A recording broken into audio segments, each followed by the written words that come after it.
watching WriterGAsh.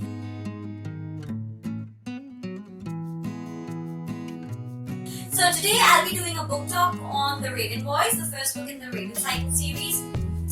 First of all, I would like to say I love this book and the series was a good series. The first book in the series was my favorite amongst all of them because I read it because I hit a reading slump around halfway through the series. I was halfway through Lily Blue when I hit my reading slump. So yeah, I did not quite enjoy the series as much as I would have if I did not hit the reading slump. Anyways, I'll get into the video now.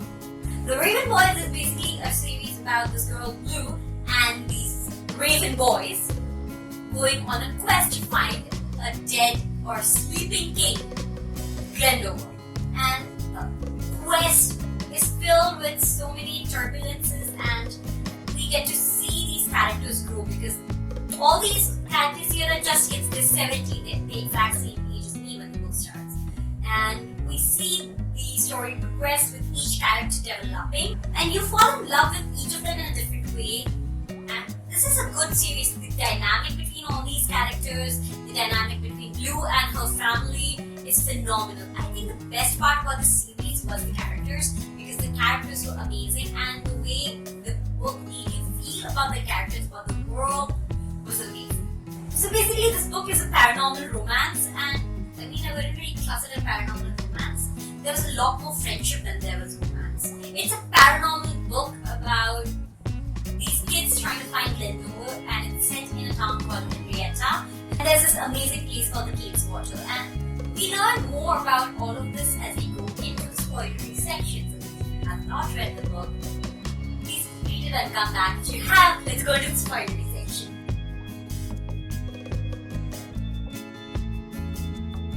So my favorite thing about this book was Blue Sergeant and Gansy's relationship. I mean, Gansy has such a presence.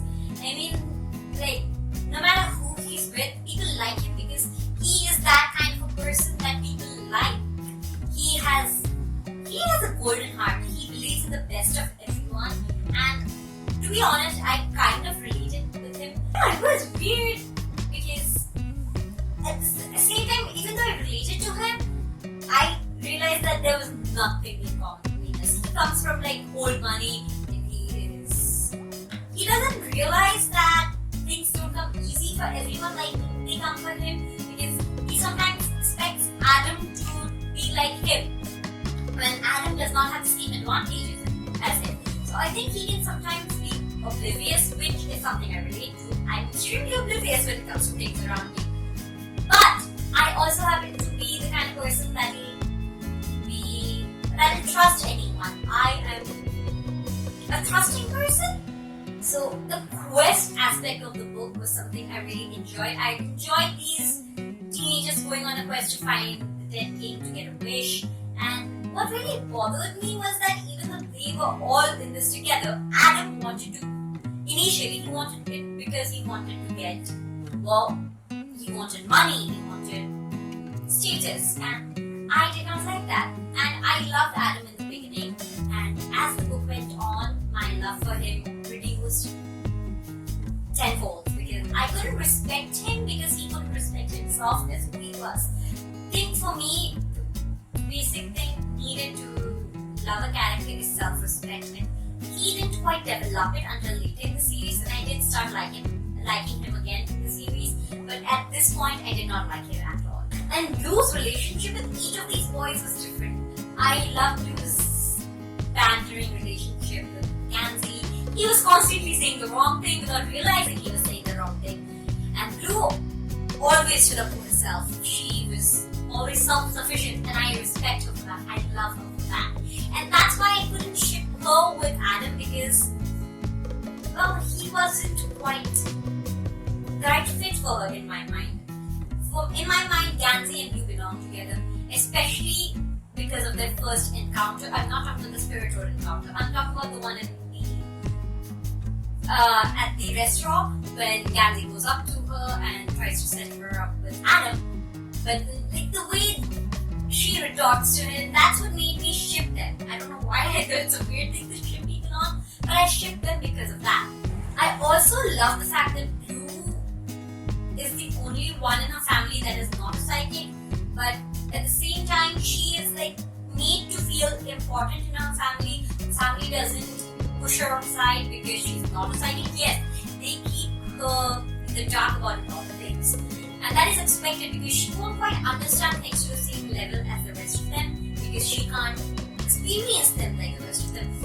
But they don't make her feel like less of a person because of it, and I respect the 300 Foxway psychics for that, and I absolutely love Maura. I mean, she is amazing, and I love that she respects her daughter enough to let her make her own decisions, to let her make her own mistakes.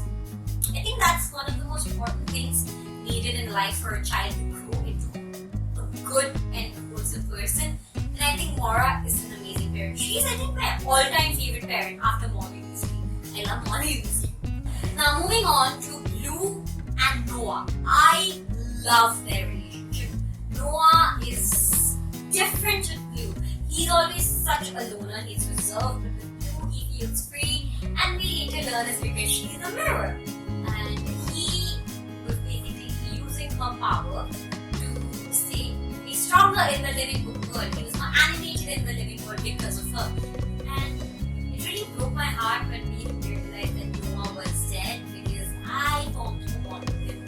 I love Noah, and to realize that he was dead was not something I took easily, but I did see it coming. I mean, I did see it coming, but I didn't see it coming, if that makes sense to anyone. I expected there to be a twist with Noah, but I didn't realize that he was dead. And I was really happy when the gang put his body back in the ley line after they discovered his body, because he was back, like after going off into wherever people go off the guy, he came back because his body was back on the ley line. I really love the gang for that. Now, Cape's Water, every scene at Cape's Water was amazing. I mean, it was such a magical, mystical place. I loved every scene at Cape's Water, and it was quite interesting to see that place because we later find out things about Cape's Water that I will not be mentioning in this video because it's not in this book. So I'll mention it in the next book talk.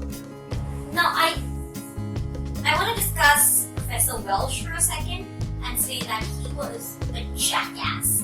He was awful, he was a jerk, he killed his friend, and I hate him for it. I hate him for everything he did to Noah, and I wanted him to die.